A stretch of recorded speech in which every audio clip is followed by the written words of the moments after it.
নমস্কার, আমি সুদীপ চক্রবর্তী শিলিগুড়ি থেকে বলছি। আমি দাবা ইন্ডিয়া শিলিগুড়ি ফ্র্যাঞ্চাইজি নিয়ে আমি 2.5 বছর ধরে বিজনেস করছি। আমি প্রথমে 22 বছর আমি ওষুধ কোম্পানিতে ছিলাম, ফার্মা কোম্পানিতে ছিলাম অ্যাজ এ রিপ্রেজেন্টেটিভ, এবং তারপর as a first line manager হিসেবে আমি চাকরি করি।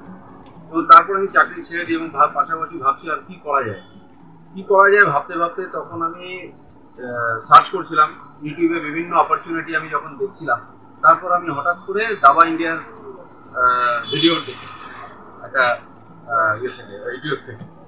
যখন দাবা ইন্ডিয়া যখন দেখলাম তখন মনে হলো এটাই আমার একমাত্র বিজনেস হওয়া উচিত।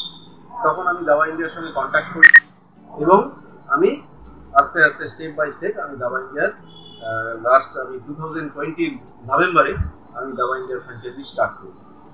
প্রথম অবস্থায় অনেক রকম স্ট্রাগল, অনেক রকম অসুবিধা হয়েছিল কাস্টমারকে বোঝাতে, কিন্তু তারপর ধীরে ধীরে নাম্বার 1 দাবা ইন্ডিয়ার প্রোডাক্টের কোয়ালিটি এবং হিউজ রেঞ্জ অফ প্রোডাক্ট এবং তার পাশাপাশি প্রোডাক্টের প্রাইস, 3টে জিনিস আমাকে খুব হেল্প করেছে বিজনেসটাকে ডেভেলপ করতে।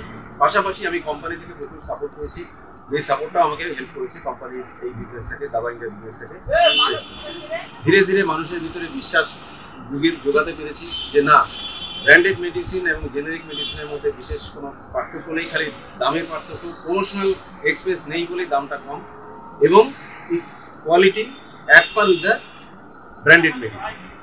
তো আস্তে আস্তে এখন বিজনেস অনেক ডেভেলপ হয়েছে এবং মানুষ অনেক বুঝতে পেরেছে এবং প্রফিটেবিলিটিও ডেফিনেটলি দাবা ইন্ডিয়া থেকে একটা ভালো প্রফিট আর্ন করতে পেরেছি।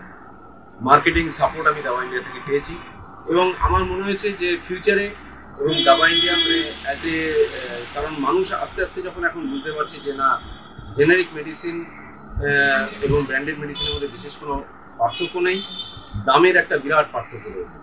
আস্তে আস্তে যেই মানুষ এখন ধীরে ধীরে দাবা ইন্ডিয়া ব্র্যান্ডেড মেডিসিন থেকে দাবা ইন্ডিয়াতে কনভার্ট হচ্ছে, তারা কিন্তু স্টে করে যাচ্ছে এবং আমার মনে হয়েছে এই বিজনেসের একটা বিরাট বড় ফিউচার রয়েছে। ধন্যবাদ।